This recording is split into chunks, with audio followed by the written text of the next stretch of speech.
فأنا ناصح لإخواني بالصدع بالحق تبيض وجوههم. السكوت في مسألة الحزبية يضرها، فاصدع بما تؤمر وأعرض عن المشركين.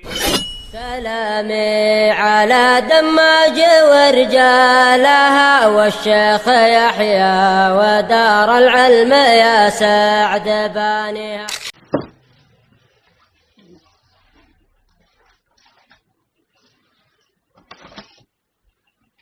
بسم الله الرحمن الرحيم. إن الحمد لله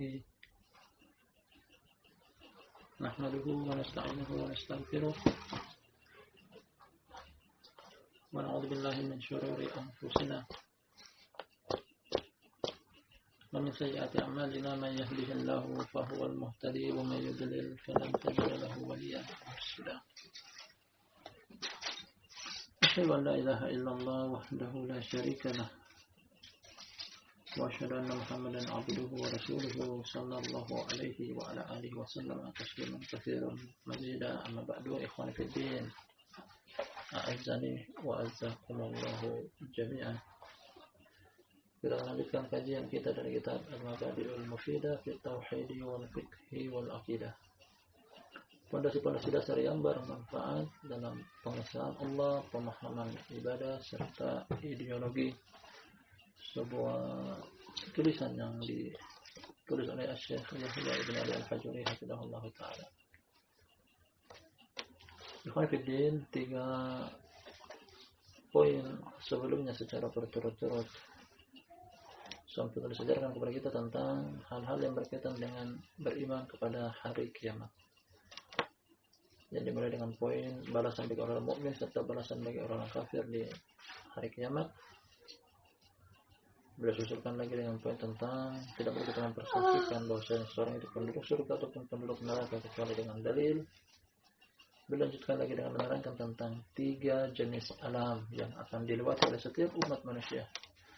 Alam dunia yang fana, alam kuburan, serta alam akhirat yang kekal abadi. Kemudian poin yang paling terakhir yang kita ambil dan kita lanjutkan pada hari ini juga tentang jenjang pertama hari akhirat adalah 6 alam kuburan. Kita akan masuk pada poin yang berikutnya. Kata sang penulis Syekh Yahya hafizahullah ta'ala, Ar-Rabi wa Thalathun, poin yang ke-34. Nah, 34 pada catatan ini, atau pada cetakan ini mungkin nomor yang berbeda pada cetakan yang lain. Poin yang ke-34 kata beliau sang penulis, faida qila laka, apabila dikatakan kepada engkau, madza ta'taqidu fi adabil qabri wa na'imihi. Madza ta'taqidu fi adabil qabri wa na'imihi. Artinya, apa yang engkau yakini tentang siksa kuburan dan nikmat kuburan? Nah, beliau bukakan kepada kita bentuk pertanyaan. Apakah ada di dalam alam kuburan yang namanya siksa kubur atau nikmat kubur? Apa yang kau yakin tentang hal tersebut? Beliau akan jawab sekaligus membawakan kepada kita landasan hukum. 6 dalam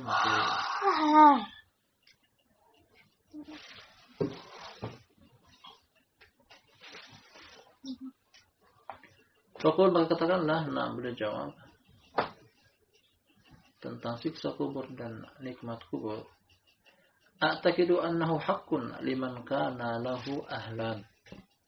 Kata beliau, aku meyakini, beliau anjurkan kita untuk menjawab. Aku meyakini bahwasanya itu adalah benar. Namun bagi siapa yang pantas? Aku meyakini perkara tersebut adalah benar.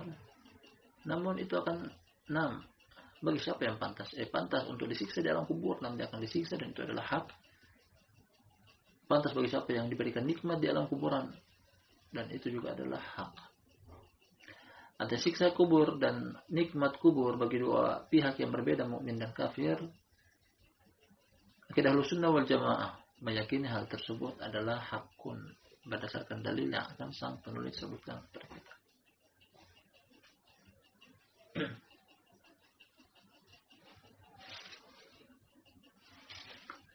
Nah, Kita baca landasan hukumnya tentang siksa kubur dan alam kubur. Kata beliau, dalilu hadits Aisyah radhiyallahu anha annaha sa'alat Rasulullah sallallahu alaihi wasallam an adabil qabri faqala adabul qabri haqqun muttafaqun alaih. Sahih ya. Adapun landasan hukumnya adalah sebuah hadis datang dari Aisyah, semoga Allah meridhoinya, bahwa dia pernah bertanya kepada Rasulullah sallallahu alaihi wasallam tentang siksa kuburan. Maka beliau menjawab, siksa kuburan adalah benar. Benar adanya, pasti terjadi sesuatu yang hak berdasarkan landasan hukum. Perhatikan hadisnya riwayat Aisyah dan redaksi hadisnya riwayat Imam Bukhari dan Imam Muslim. Hadisnya kuat, tanpa perlu kita ragu dan bimbang. Nah, hadisnya adalah kuat. Wa hadza lafzul Bukhari, dan hadis yang di depan kita ini adalah hadis riwayat Imam Bukhari. Beliau bawakan kepada kita yang pertama, materi pertama yang disinggung dalam dua materi pada poin ini, poin yang ke-634, siksa kubur betul adanya.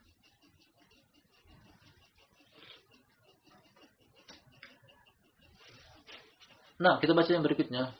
Wa anha, landasan hukum yang kedua, masih berkaitan dengan siksa kubur. Juga dari Aisyah, dhamirnya kembali kepada Aisyah, perawi yang paling dekat. Anna Nabiy sallallahu alaihi wasallam kana yata'awwadu min fitnatil qabri wa adabil qabri wa fitnatil masyihid dajjal, muttafaqun alaih. Juga dari Aisyah bahwa Nabi sallallahu alaihi wasallam beliau pernah berta'awud dari fitnah kuburan, fitnah dan siksa kuburan, dan berta'awud juga meminta perlindungan kepada Allah dari fitnah dajjal. Hadisnya riwayat Imam Bukhari dan Imam Muslim. Nah, penetapan tentang di kuburan terdapat fitnah, di kuburan terdapat siksa. Dan yang dimaksud dengan fitnah, barakallahu fikum jami'an, secara bahasa fitnah artinya adalah ujian. Seseorang akan diuji oleh Allah di alam kuburan berupa diberikan 3 pertanyaan yang harus bisa dia menjawabnya dengan tepat. Nah, 3 pertanyaan tersebut berupa ditanya oleh malaikat, man rabbuk wa ma dinuk. Nah, man rabbuk wa ma dinuk wa man nabiyyuk. Pertanyaan atau 3 pertanyaan yang berbunyi, siapakah Rabb engkau, apa agama engkau, dan siapa nabi engkau. Atau mahadar rajul ladzi bu'itsa fikum, siapakah orang ini, apa sikap engkau terhadap orang ini yang diutus kepada engkau atau diutus kepada kalian. Nah, jadi siksa kubur merupakan hak, pasti benar terjadi. Sebagaimana datang hadis, beliau menetapkan hal tersebut, sekaligus juga beliau Nabi sallallahu alaihi wasallam sendiri meminta perlindungan kepada Allah dari siksa kuburan. Waliyadzubillah. Wa fihi itsbatu adabil qabri wa fitnatil qabri wa fitnatid dajjalil akbar. Dalam hadis ini, hadis Aisyah, tadi sebutkan maksudnya redaksinya adalah riwayat Imam Bukhari dan Imam Muslim, terdapat penetapan tentang siksa kubur, fitnah kubur berupa pertanyaan, 3 pertanyaan dari malaikat, serta fitnah ujian berupa dajjal yang besar. Sifat terhadap dajjal yang besar, karena dajjal secara bahasa artinya adalah pendusta. Bagaimana pendusta di muka bumi, namun dajjal pendusta yang besar, disebut dengan besar, ya, artinya adalah dajjal yang akan muncul di akhir zaman nanti. Nah, dan fitnah dia adalah fitnah, segala fitnah yang paling besar, fitnah akhir zaman, yang tidak bisa lolos darinya kecuali seorang yang memiliki kekokohan dalam agamanya. Tapi barakallahu fikum jami'an, 2 dalil ini, hadis Aisyah, kedua-duanya dari Aisyah, kedua-duanya juga riwayat Imam Bukhari dan Muslim, sebagai landasan hukum yang paling kuat penetapan tentang adanya siksa kuburan. Nah, dapat siksa kuburan. Kita baca dalil yang berikutnya, sekaligus kita akan terangkan bahwasanya hadis ini sebenarnya panjang, memiliki alur cerita tentang, sekilas juga tentang siksa kuburan. Wa min al-adillati ala na'imihi hadisul Bara. Di antara dalil, di antara landasan hukum tentang nikmat kuburan, bahwasanya seseorang yang masuk ke dalam kuburan tergantung dari latar belakang dia. Kalau mukmin mendapatkan nikmat, kalau kafir mendapatkan siksa. Nah, landasan tentang nikmat di alam kubur ini dia hadisnya Barra bin Azib radhiyallahu anhu, wa fihi, dan di dalam hadis tersebut terdapat Wa ammal mu'minu fayuqalu albisuhu minal jannati waftahu lahu baban ilal jannah fayatihi min tibiha wa raihiha wa yufsahu lahu fi qabrihi madda basarihi. Kata Rasulullah sallallahu alaihi wasallam, hadis baru, hadis yang panjang. Hadis yang panjang. Adapun orang mukmin dikatakan bahwa kenakanlah pakaian dari surga, bukakanlah kepada dia satu pintu kecil menuju kepada surga. Akhirnya datang dari pintu kecil tersebut bau yang wangi, yang semerbak, wangi-wangian. Nah, kemudian dibentangkan bagi dia di dalam kuburannya dia sejauh mata memandang. Artinya kuburannya dia menjadi luas, lapang, segar udaranya, bisa untuk bernapas. Kebalikannya bahwasanya adapun orang mukmin, lanjut dari hadis ini pada sisi yang berbeda, orang kafir. Adapun orang kafir, dikatakan kepada dia kenakanlah pakaian dari api neraka. Kemudian dibukakan bagi dia pintu kecil dari neraka, datanglah dari arah pintu kecil tersebut panas yang menyengat. Maksudnya panas yang membakar serta bau yang menyengat, bau busuk, tak sedap, bau pembakaran. Dan disempitkan kuburan dia sampai terlipat-lipat tulang belulangnya, waliyadzubillah. Dan itulah yang dimaksud dengan siksa kubur. Siksa kubur berupa amalannya yang buruk datang kepada dia dalam bentuk yang sangat menakutkan dan menyeramkan, disiksa dengan penglihatan dia. Datang kepada dia bau-bau yang menyengat tak sedap serta hawa panas dari api neraka melalui pintu kecil yang dibukakan di alam kuburannya dia. Disiksa dari sisi penciuman dan alat indera perasa. Siksa yang lain pula berbentuk bahwasanya kuburannya disempitkan sampai terlipat-lipat tulang belulangnya, waliyadzubillah. Ini artinya adalah siksa kuburan. Dalil yang lainnya juga kata Allah Subhanahu wa taala dalam Al-Qur'anul Karim, "An-naru yu'raduna 'alaiha guduwan wa ashiyan wa yawma taqumus sa'atu adkhilu ala fir'auna asyaddal 'adzab." Neraka ditampakkan kepada mereka, yakni Fir'aun dan bala tentaranya yang kufur kepada Allah tabaraka wa taala. Ditampakkan kepada mereka pagi dan petang, yakni masih di alam kubur. Neraka ditampakkan. Masih di alam kubur. Nanti mereka disiksa. Diperlihatkan kepada mereka neraka yang merupakan tempat kembali mereka nanti kelak setelah tiupan sangkakala. Di alam akhirat. Ini semuanya barakallahu fikum jami'an penetapan bahwa adanya siksa kubur serta nikmat kubur. Sebagian orang hanya karena dengan mereka melakukan semacam penelitian, survei, atau riset yang tidak masuk di akal, akhirnya mereka menolak yang namanya alam kuburan, siksa di kuburan.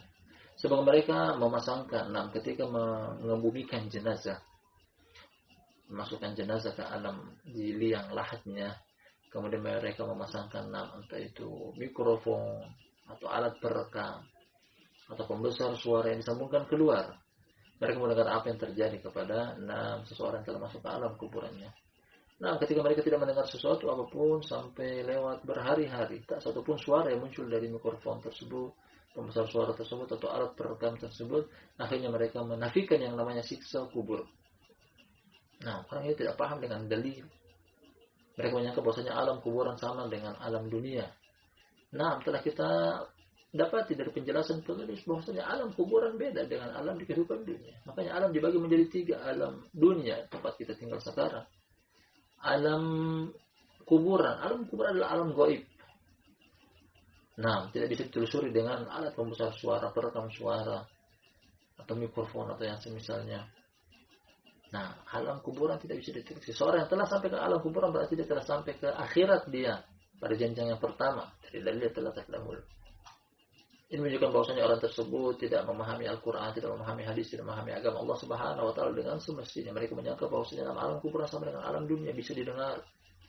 Maka mereka melakukan hal yang tidak masuk di akal.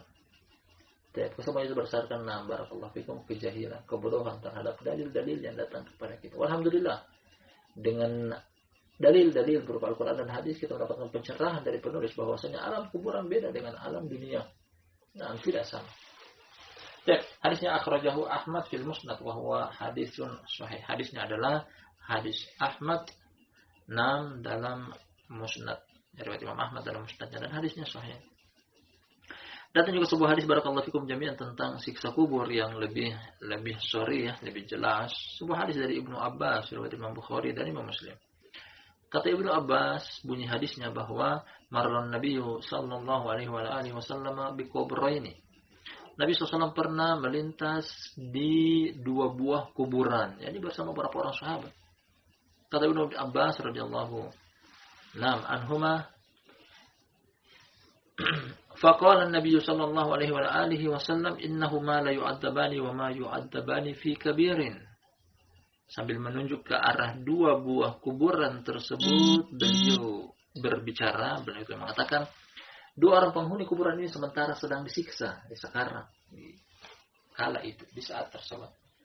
Beliau perinci bahwasanya dua orang tersebut disiksa karena apa? Amma ahaduhuma fakana la yastatiru minal bauli wa amal akhar fakana yamshi bin namimah. Ya, dua orang yang sedang disiksa di alam kuburan tersebut, yang pertama dengan sebab dahulunya ketika dia buang hajat tidak beristitar, tidak pakai istitar, tidak menurut akhir, artinya auratnya tersingkap, nampak kelihatan. Mungkin dia buang hajat di tempat yang terbuka, atau al-muhim dia tidak memperhatikan tentang auratnya dilihat oleh orang lain atau tidak. Atau makna tentang istitar adalah istinja, artinya dia tidak bersih dalam beristinja, bersuci. Mungkin masih tersisa kotoran yang najis berupa air besar atau air kecil yang mengenai pakaian dia, kulit dia. Jadi antara dua makna yang datang tentang makna istitar. Wa amal akhar fakana yamshi bin nami. Adapun orang yang kedua, tadinya dia berjalan mengadu domba, namimah. Islahu zatul bait, zatul janibain. Mengadu domba antara dua pihak. Datang ke pihak A menceritakan tentang kejelekan pihak B, kebalikannya datang ke pihak B menceritakan kejelekan pihak A. Akhirnya terjadi pertikaian antara A dan B dengan sebab si tukang kompor ini, tukang ghibah, tukang namimah. Ternyata itu merupakan sebab disiksa di alam kuburan. Dan hadisnya kata Ibnu Abbas radhiyallahu anhuma, fa akhadha an-nabiy sallallahu alaihi wasallam jaridatan ratbatan fashaqqaha nisfaini fagharaza fihima. Kata Ibnu Abbas, akhirnya Nabi SAW mengambil daun kurma, kemudian beliau membagi menjadi dua dan diletakkan di kedua kuburan tersebut. Para sahabat bertanya tentang perbuatan beliau yang terlihat sedikit mungkin asing, aneh. Ya Rasulullah, lima tasna dzalik, wahai Rasulullah, kenapa engkau melakukan perbuatan tersebut? Apa manfaatnya, apa gunanya? Kata Nabi sallallahu alaihi wasallam, la'allahu yukhaffifu anhuma ma lam yaibasa. Semoga saja bisa meringankan bagi mereka berdua selama daun kurma tersebut masih lembab atau masih basah. Nanti ketika kering akan disiksa lagi oleh Allah Subhanahu wa taala di alam kuburannya. Inti dari hadis ini barakallahu fikum jami'an, ada dosa-dosa, ada sebagian dosa merupakan sebab seseorang itu akan disiksa di alam kubur. Termasuk ini tadi yang kita baca bahwasanya tidak menutup aurat ketika buang hajat, atau tidak istinja dengan istinja yang bersih, bersuci yang bersih sampai menghilangkan najis ketika buang hajat, atau mengadu domba antara dua kaum muslimin. Kemudian fawaid yang barusan kita baca juga dari hadisnya Ibnu Abbas. Ikhwanil karam, terkadang yang namanya siksa kubur bisa berlaku kepada orang muslim. Siksa kubur bisa terjadi pada orang muslim. Buktinya dari dari hadis ini terdapat dua orang yang Nabi SAW melintas di kuburan mereka berdua, dan keduanya adalah muslim. Nabi SAW tidak mungkin untuk memberikan syafaat untuk diringankan siksa kuburan kepada orang kafir. Menunjukkan bahwasanya dua orang ini adalah dua orang muslim yang mendapatkan manfaat dari syafaat Nabi SAW. Hanya saja siksa kubur adalah tetap siksa kubur. Dia telah melakukan dosa yang pantas untuk disiksa di kuburan. Nabi SAW bukan berdoa kepada Allah menghilangkan siksa kubur, namun hanya meringankan. Menunjukkan kepada kita bahwasanya orang muslim pun kalau memang dia pantas untuk mendapatkan siksa kubur berdasarkan dosa yang dia perbuat, boleh saja untuk terjadi pada dia yang namanya siksa kuburan. Ini poin yang ke-34 barakallahu fikum jami'an tentang siksa kubur dan nikmat kubur. Kesimpulan akhir dalam hadis ini atau dalam poin ini, siksa kubur tepat adanya, pasti terjadi. Adapun sebagian orang yang menafikan siksa kubur atau nikmat kubur berdasarkan survei atau penelitian, Nah, atau percobaan yang mereka lakukan dengan cara mereka meletakkan alat rekam atau alat pembesar suara dan semisalnya. Nah, itu hanya menunjukkan tentang kebodohan mereka tentang dalil, kebodohan mereka tentang syariat Allah Subhanahu wa taala, dikarenakan dua alam yang berbeda tidak mungkin untuk bisa menyatukan antara dua alam tersebut, satu alam dunia dan satu alam kuburan. Jadi kita akan masuk pada poin yang berikutnya. Poin di sini panjang, namun kita akan ambil semampu kita, seberapapun yang kita mampu kita akan ambil. Kata Syekh Yahya bin Ali Al-Hajuri hafizahullahu taala, al-khamisu was-thalathun. Poin yang ke-35. Namun pada cetakan yang lain poin yang 36. Dan poin yang ke-35, fa idza qila laka, kata Syekh Yahya, apabila dikatakan kepada engkau, apabila ditanyakan kepada engkau, mada ta'taqidu fil ba'si wal wuqufi wal hisabi wa akhdil kitab. Nah, dalam satu poin ini terdapat beberapa materi sekaligus. Apabila dikatakan engkau, apa yang kau yakini tentang pertama, kebangkitan. Kedua, berdiri tegak di hadapan Allah di pada mahsyar. Yang ketiga, penghitungan amalan. Yang keempat, pengambilan catatan amalan. Kita ulangi. Poin yang ke-35, kata Syekh Yahya, apa yang kau yakini tentang pertama, hari kebangkitan? Apakah betul hari kebangkitan? Apakah memang betul ada yang namanya orang dibangkitkan setelah kematian mereka? Yang kedua adalah berdiri tegak di hadapan Allah. Jadi pada mahsyar. Semisal interogasi, setiap manusia akan berdiri di hadapan Allah, kemudian diinterogasi, dihujani dengan pertanyaan demi pertanyaan berkaitan dengan amalan baik dan amalan buruk dia. Wal hisab, yang ketiga adalah meyakini tentang penghitungan amalan. Jadi amalan dihitung. Sekaligus juga adalah akhdul kitab, pengambilan catatan amalan. Catatan amalan berterbangan, masing-masing orang punya catatan amalan. Berisikan tentang catatan amalan baik ataupun amalan buruk. Jadi 4 poin atau 4 materi yang terdapat dalam satu poin yang sama, 35 ini. Kita baca jawaban dari penulis. Faqul, maka katakanlah, ataqidu annahu haqqun. Aku meyakini itu semuanya adalah hak, benar. Sebagaimana yang kita katakan dari awal pembahasan bahwa 4 atau 5 poin terakhir, sekitar 5 poin terakhir ini menyinggung tentang hari kiamat, dan ini termasuk jenjang-jenjang yang kita hadapi nanti dalam hari kiamat. Berdiri, paling pertama adalah kebangkitan yang ditandai dengan tiupan sangkakala. Terdapat perselisihan para ulama tentang berapa kali tiupan. Zahir ayat dari surat Az-Zumar, kata Allah Tabaraka wa Ta'ala, wa nufikha fis sur fa sa'iqa man fis samawati wa man fil ardi illa ma sya'allah thumma nufikha fihi ukhra fa idahum qiyamun yanzurun. Pendapat yang pertama mengatakan dari zahir ayat ini dari surat Az-Zumar terdapat 2 kali tiupan sangkakala. Tiupan pertama menunjukkan tentang seluruh makhluk mati illa ma sya'allah, kecuali siapa yang Allah kehendaki. Dari Allah tidak akan mati. Atau peniup sangkakala itu sendiri tidak akan mati, ini malaikat Israfil. Jadi tiupan yang pertama, kemudian tiupan yang kedua, tsumma nufikha fi ukhra, kemudian tiupan yang kedua adalah fa idahum qiyamun yanzurun, semuanya bangkit. Bagi yang meninggal karena tiupan sangkakala di hari kiamat tersebut, atau yang sudah meninggal ribuan tahun yang berada di alam kuburan, tiupan kedua, tiupan kebangkitan, seluruhnya bangkit. Inilah yang dimaksud dengan hari kebangkitan. Hari kebangkitan adalah manusia dibangkitkan setelah kematian dia. Yang diingkari oleh orang-orang kafir dengan perkataan mereka, aida mitna wa kunna turaban wa idaman dzalika raj'un ba'id. Allah Tabaraka wa Ta'ala menukilkan tentang perkataan orang-orang musyrik, apakah kami ketika masuk di dalam kuburan, jasad kami sudah dimakan oleh cacing tanah, jadilah tersisa tulang belulang, apakah kita bisa dikembalikan menjadi kehidupan yang baru, digabungkan antara daging dan tulang kami? Dzalika raj'un ba'id. Mereka mengatakan itu adalah pengembalian yang mustahil. Namun kesemuanya itu bukan cuma sekedar cerita dongeng, bukan hal yang bukan hal yang dibuat-buat oleh para nabi dengan menakut-nakutkan umat manusia, bahkan hari kebangkitan adalah sesuatu yang hak. Demikian juga tentang berdiri di hadapan Allah Tabaraka wa Ta'ala dalam hadis hadis Ali bin Hatim radhiyallahu anhu, Nah, kata Nabi sallallahu alaihi wasallam, "Ma minkum min ahadin illa sayukallimuhu rabbuhu, laisa bainahu wa bainallahi turjuman." Kata Rasulullah sallallahu alaihi wasallam, tak seorang pun di antara kalian kecuali akan berdiri di hadapan Allah Subhanahu wa taala dan ditanya, diinterogasi oleh Allah Subhanahu wa taala tanpa ada antara dia dengan Allah penterjemah. Bahasa apapun yang kita gunakan sebagai umat manusia di permukaan bumi, Allah tahu bahasa kita.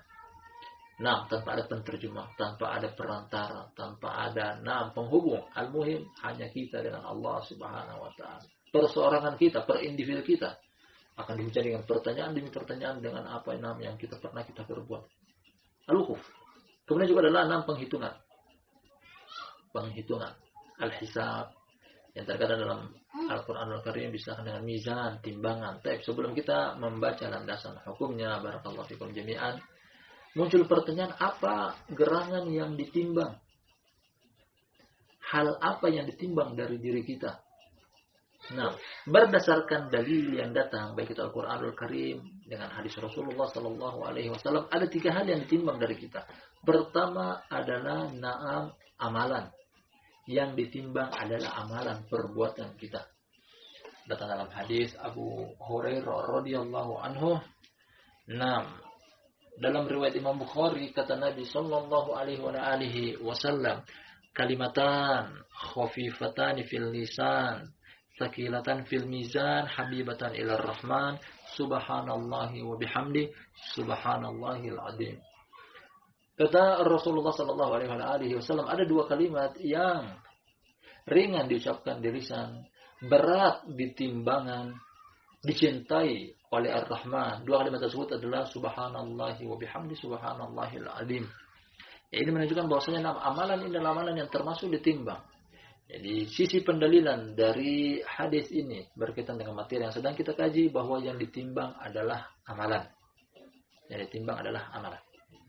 Kemudian hal yang kedua yang ikut ditimbang juga adalah catatan amalan. Catatan amalan ditimbang. Datang dalam hadis Abu Sa'id Al-Khudri radhiyallahu anhu dalam Sahih. Ada istilahnya hadis yang disebut oleh para ulama dengan hadis bitaqah. Hadis bitaqah. Ada alur ceritanya bahwa seseorang didatangkan pada hari kiamat dan dia dari kalangan orang yang hanya memiliki catatan dosa saja. Ditampakkan kepada dia di hari kiamat, tepatnya di padang mahsyar. Tempat interogasi umat manusia besar-besaran. Ditampakkan kepada dia bahwasanya dia memiliki 99 catatan amalan dan 1 catatan amalan sejauh mata memandang. Jadi begitu panjang catatan amalan dia. Dengan jumlah bukan cuma 1, 2 atau 3 lembar, bukan cuma 10, 20 atau 30 lembar, bahkan 99 lembar catatan amalan. Sungguh sangat disayangkan ternyata 99 catatan amalan tersebut berisikan keburukan seluruhnya, dosa dan maksiat seluruhnya, kesalahan dan kekeliruan seluruhnya. Ketika ditampakkan ke hadapan dia, tidak mengingkari sedikit pun. Dia hanya tertunduk malu, pasrah dengan apa yang ditunjuk oleh catatan amalan dia. Akhirnya kata Allah Subhanahu wa taala, la dzulmal yaum, tak seorang pun pada hari ini yang akan didolimi, artinya akan ditegakkan dengan seadil-adilnya. Akhirnya Allah katakan bahwasanya engkau masih punya 1 kebaikan, dikeluarkan secarik kertas berisikan kalimat la ilaha illallah. Orang tersebut minder sambil mengatakan, apa manfaat selembar kertas ini dibanding dengan 99 catatan amalan, 1 catatan amalan sejauh mata memandang. Akhirnya Allah Subhanahu wa taala Maha Adil mengatakan bahwasanya kalimat la ilaha illallah la ya'dilu syai', tidak ada yang bisa menandinginya. Akhirnya ditimbang 1 secarik kertas tadi la ilaha illallah di 1 neraca timbangan, kemudian 99 catatan amalan diletakkan di 1 neraca timbangan yang lainnya. Ternyata secarik kertas yang berisikan la ilaha illallah lebih berat. Akhirnya berterbanganlah 99 catatan amalan, seluruh catatan amalan berisikan 6 dosa dan maksiat. Intinya barakallahu fikum jami'an bahwasanya kalimat la ilaha illallah dengan konsekuensinya menghapus dosa-dosa. Berkaitan dengan materi yang sedang kita kaji, bahwa perhatikan hadis ini menerangkan catatan amalan pun ikut ditimbang. Selain amalan yang ditimbang, juga catatan amalan ikut ditimbang. Satu hal terakhir, barakallahu fikum, sebelum kita akhiri. Nah, hal yang ketiga yang ikut ditimbang juga adalah pelaku amalan sendiri. Artinya orang, individu, kita sebagai pelaku amalan akan ditimbang di hadapan Allah Subhanahu wa taala. Nah, namun bagaimana cara ditimbang oleh Allah Subhanahu wa taala? Apakah dengan bobot berat badan kita? Ditunjukkan dengan dua hadis. Pertama datang hadis dari Ibnu Umar dalam Sahih. Kata Nabi sallallahu alaihi wasallam, "Yu'ta bi rajulin saminin batinin kafirin yaumal qiyamah la yusawi indallahi janaha ba'udah." Yang artinya kata Rasulullah sallallahu alaihi wasallam, didatangkan pada hari kiamat seseorang gemuk, berperut besar. Nah, namun orang kafir ditimbang di hadapan Allah hanya saja tidak lebih berat badannya dari sehelai sayap nyamuk. Ditimbang. Orang kafir ditimbang di hadapan Allah dengan postur tubuhnya gemuk, berperut besar, hanya saja tidak lebih daripada sehelai sayap nyamuk ketika ditimbang. Nah, dalil yang kedua datang dari Ibnu Mas'ud radhiyallahu anhu dalam Sahih Bukhari. Nabi sallallahu alaihi wasallam ketika beliau melakukan perjalanan safar, terkadang beliau melakukan istirahat sejenak di siang hari dengan istilah qailulah, istirahat sejenak di siang hari. Meskipun dalam keadaan safar, beliau tidak mau meninggalkan yang namanya qailulah, karena kata Rasulullah sallallahu alaihi wasallam, "Qilu fa inna syaitana la taqilu." Tidur sianglah karena syaitan tidak tidur siang. Nah, bahkan dalam keadaan safar beliau pun melakukan istirahat di siang hari. Di perjalanan safar biasanya mereka, para sahabat, singgah di suatu lembah yang terdapat pohon-pohon rindang atau rimbun. Akhirnya para sahabat mengitari lembah tersebut, mereka melihat ada pohon yang begitu rindang, mereka sengaja meninggalkan pohon tersebut untuk Rasulullah SAW. Kemudian mereka, para sahabat yang lainnya, berpencar ke pohon-pohon yang lainnya. Ibnu Mas'ud waktu itu mendapati satu pohon dan dia naik di salah satu ranting pohon tersebut. Akhirnya, ketika naik ke tempat yang tinggi datang angin yang kencang, meniup pakaian dia, jubahnya dia terangkat, kemudian tersingkap kedua betis Ibnu Mas'ud yang kurus kerempeng. Kurus, terlihat betisnya begitu kecil. Melihat hal tersebut, para sahabat yang lainnya tertawa, seakan mengejek dan mengolok-olok, melihat kedua betis Ibnu Mas'ud yang sangat kerempeng. Mendengar keributan dengan suara tertawaan tersebut, Nabi SAW terbangun sambil bertanya, "Apa yang kalian tertawakan?" Mereka mengatakan bahwasanya Ibnu Mas'ud memiliki dua betis yang sangat kurus kerempeng. Akhirnya kata Nabi sallallahu alaihi wasallam, "Atadhakuna min diqqati saqaihi fallah lahu wa athqalu indallahi minal uhud." Kata Nabi sallallahu alaihi wasallam, "Apakah kalian tertawa dengan kedua betisnya Ibnu Mas'ud yang kurus kerempeng? Demi Allah, kedua betis tersebut lebih berat daripada gunung Uhud." Ini di sisi Allah di hari kiamat. Mereka kepada kita bahwasanya Ibnu Mas'ud ditimbang. Dan ternyata timbangan berat Ibnu Mas'ud lebih berat daripada gunung Uhud. Sebagaimana juga orang kafir yang tadi kita katakan di depan dari hadisnya. Ditimbang sebagai kesimpulan akhir bahwasanya yang ditimbang di hari kiamat ada tiga hal. Pertama, amalan. Kedua, catatan amalan. Yang ketiga juga bahkan pelaku amalan itu sendiri ditimbang.